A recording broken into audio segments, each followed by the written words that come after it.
The soft hum of machinery filled the air as Dr. Elena Voss adjusted her gloves, her eyes scanning the holographic projections in front of her. DNA strands spun lazily in midair, their intricate helixes glowing faintly blue against the sterile light of the lab. Her breath fogged the edges of her surgical mask as she leaned closer, examining the latest results from Test Group Alpha.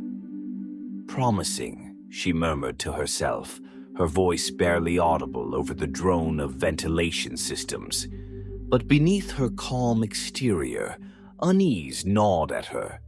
Across the room, Dr. Adam Renfield, her colleague and the lead geneticist on Project Prometheus, scribbled notes into a tablet. "Promising," he repeated, his tone tinged with disbelief. "Elena, this is revolutionary. The immune response in these subjects, nothing like it. Hemoplex doesn't stand a chance. This is it. We've done it." Elena didn't respond immediately. Her eyes remained fixed on the data. The results were extraordinary, beyond what she'd ever imagined. The introduction of Proto-Gene 7 had not only eradicated the Hemoplex virus in animal models, but also enhanced their physiology in unexpected ways. Strength, speed, reflexes, all exponentially increased. The breakthroughs weren't just about survival anymore. They were about superiority. But the anomalies unsettled her. "Adam," she finally said, pulling up a secondary data set. "The aggression levels are spiking. Look at this. Subject behavior during the 72-hour observation period. Increased hostility. Predatory instincts. It's not just a boost in immunity. Something deeper is happening here. Something we don't fully understand." Adam waved her off with a dismissive laugh. "Evolution is messy, Elena. You know that. A few side effects are nothing compared to what we're achieving here." Her stomach twisted at the word side effects. Side effects were nausea or dizziness. These were full-blown behavioral transformations. In one test, a chimpanzee subjected to Proto-Gene 7 had systematically killed every other member of its troop. Its strength was monstrous, its eyes alien, almost as if it no longer recognized its own kind. But the Hemoplex virus was spreading fast, and patience was a luxury no one could afford. Elena's warnings were overruled by the Prometheus board, who greenlit the human trials. Desperation was their compass, and humanity's salvation their justification. The first human subjects walked out of the lab seemingly cured. Their bodies shed signs of Hemoplex within hours, their organs repairing themselves at an impossible rate. Their eyes, once sunken with illness, now gleamed with vitality. Word spread quickly through the medical community. Project Prometheus was the miracle the world needed. Elena, however, was far from convinced. She studied the subjects obsessively during their observation period, her instincts screaming that something wasn't right. She noticed subtle changes in their demeanor. They smiled too broadly, their laughter tinged with something primal. When alone, they would stare into the distance for hours, their heads tilting as if listening to some inaudible signal. And then there was the footage from Subject 4. The man had been an early volunteer, a factory worker named Marcus Lang. At first, he displayed remarkable recovery, his body rejuvenating in ways even beyond the expectations of the Prometheus team. But by the second week, his behavior grew erratic. He snarled at the nurses, his muscles spasming uncontrollably. On the 13th day, the security cameras captured his transformation. Elena replayed the footage for the board, her voice shaking as she narrated. The man writhed in his containment unit, his screams guttural, almost inhuman. His flesh bubbled as though something clawed to get out from underneath. His fingers elongated, the bones snapping and reforming, claws sprouting from his fingertips. His skin turned translucent, the veins beneath glowing faintly green. When he turned toward the camera, his eyes shone like twin lanterns in the dark. He looked straight at Elena, his lips curling into a snarl. "Jesus Christ," one of the board members had whispered as the footage ended. But the majority dismissed it as an isolated incident, citing potential contamination in the test group. The cure was too important to halt, and the program moved forward. Thousands of doses were distributed worldwide, each carrying the dormant genetic sequence meant to save humanity. Weeks later, the reports began. First, they came from isolated regions, a rural town in Alaska, a remote village in South America. Patients cured by the Prometheus serum exhibited sudden bursts of violence, their bodies twisting in ways no human anatomy should allow. Law enforcement described impossible feats, attackers scaling walls like insects, surviving multiple gunshot wounds, tearing through crowds with superhuman ferocity. Survivors spoke of predators wearing human faces, of loved ones transforming into something grotesque and alien. The world spiraled into panic. Entire cities went dark as communication lines failed. Governments imposed martial law, but it was no use. The cure wasn't curing, it was evolving. Elena sat in her darkened office watching a live feed from one of the infected zones. Her hands trembled as she held a mug of cold coffee, untouched for hours. On the screen, shaky footage captured a shadowy figure sprinting across a deserted street. Its movements were too fast, too fluid to be human. When it turned toward the camera, its face was gaunt and elongated, its mouth lined with rows of jagged teeth.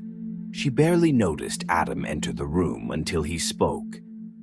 "They're calling them revenants." Elena tore her gaze from the screen. "Revenants?" He nodded grimly. "Back from the dead. That's what the media's going with." Her voice was hollow. "We didn't cure them. We brought something else to life." Adam sat heavily in the chair beside her.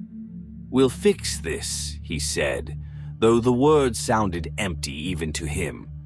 "We'll find a way." Elena didn't respond. She was staring at her laptop where her latest analysis glowed faintly on the screen. The genetic sequence of Proto-Gene 7 was cycling endlessly in its display. Her stomach sank as she realized what she was looking at.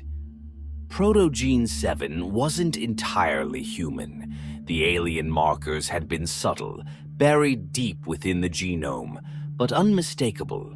Proto-Gene 7 had awakened something ancient, a predator buried in humanity's genetic memory, dormant for millennia, and now it was free. "It's not about fixing it," she whispered, her voice barely audible. "This isn't a disease, it's an evolution, and we're the prey." The safe house was silent, save for the faint crackling of a battery-powered lantern in the corner. Mara Chase crouched by the boarded-up window, peering through a narrow gap in the planks. Her breath fogged the glass, the cold night outside wrapping the ruined city in an icy grip. Beyond the empty streets and skeletal remains of skyscrapers, something moved. It was fast, darting between the wreckage with an unnatural fluidity. Mara's fingers tightened around the hunting knife at her side. She couldn't see it clearly, just flashes of pale, glistening skin reflecting the moonlight. Revenants were hunting again. "Anything?" whispered Jared, a lanky teenager crouched nearby. His voice was barely audible, but it carried the raw edge of fear. Mara shook her head, motioning for him to stay quiet. She glanced at the others huddled in the room, a small group of survivors they had picked up during their journey through the city. There was Sophia, a former nurse whose trembling hands betrayed her fraying nerves, Raoul, a broad-shouldered mechanic who barely spoke, and Jared, the kid who had somehow survived alone for weeks before they found him.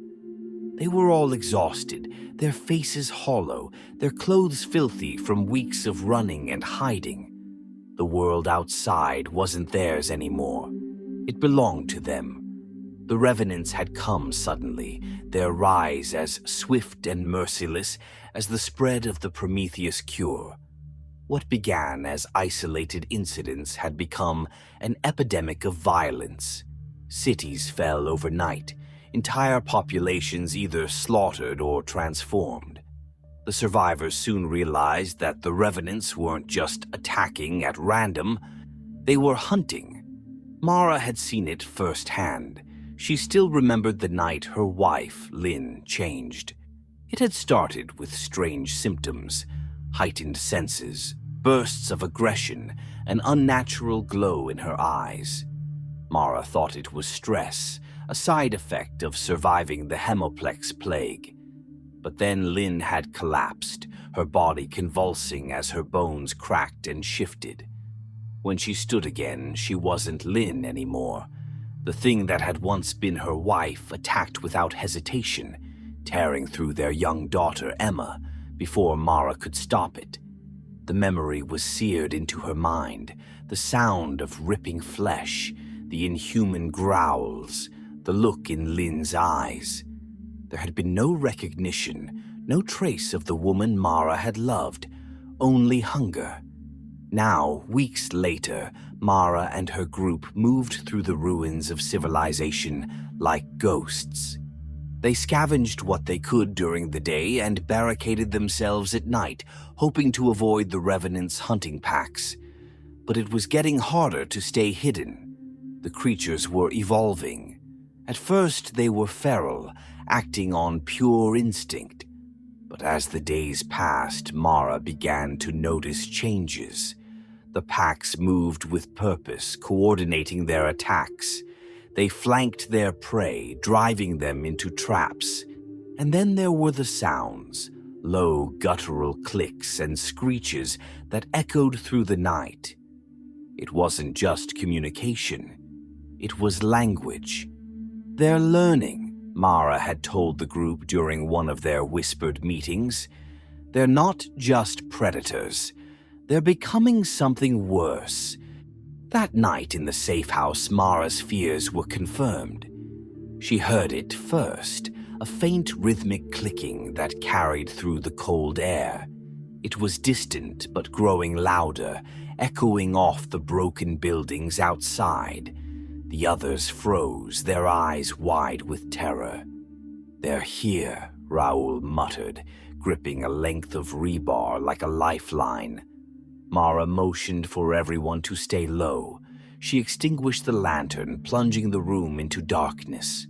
Her heart pounded as the clicks grew louder, joined by a series of sharp, guttural hisses. The sound was alien, yet disturbingly deliberate, as if the creatures were calling to each other. From her position by the window, Mara saw them. 4 revenants, their bodies pale and glistening, their limbs elongated and unnaturally jointed. They moved with eerie precision, their glowing eyes scanning the street as they advanced. One of them paused, tilting its head toward the safe house. Its nostrils flared as if sniffing the air. Mara's breath caught in her throat. They could smell them. The creature let out a low growl, its claws scraping against the pavement.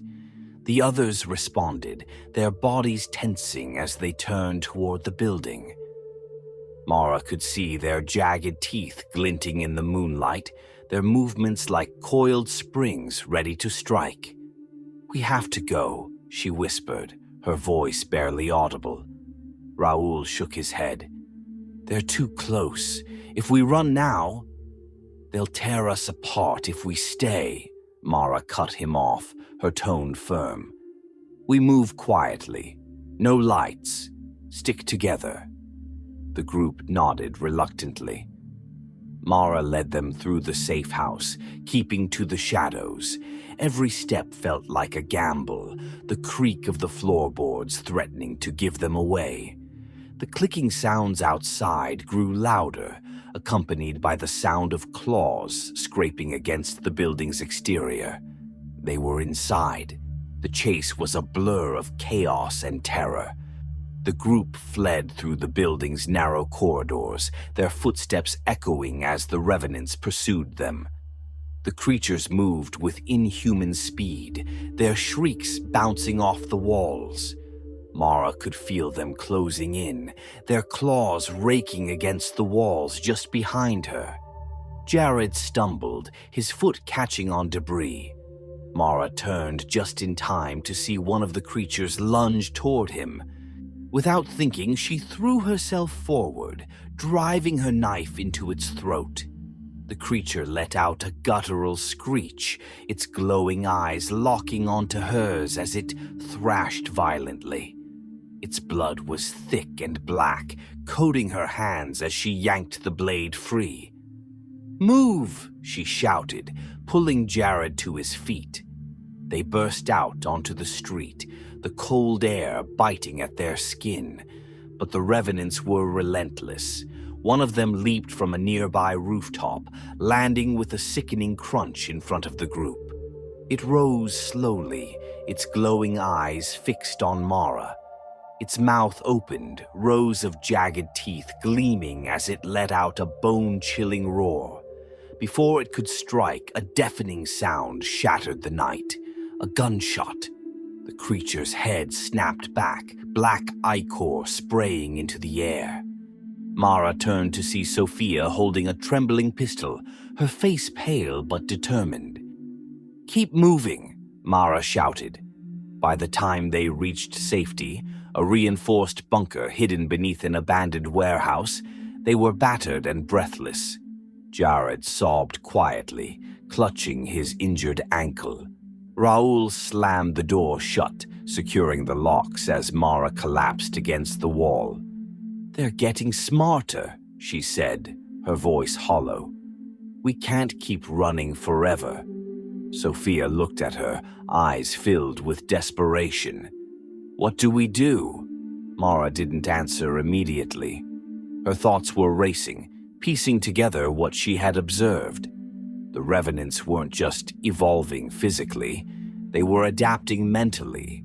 They were faster, stronger, and now they were learning to hunt in ways that no predator on Earth ever had. "We find answers," Mara finally said, her jaw set with determination. "We figure out what the hell they are, and we stop them, before there's nothing left to save." Continuation of the story, coming soon.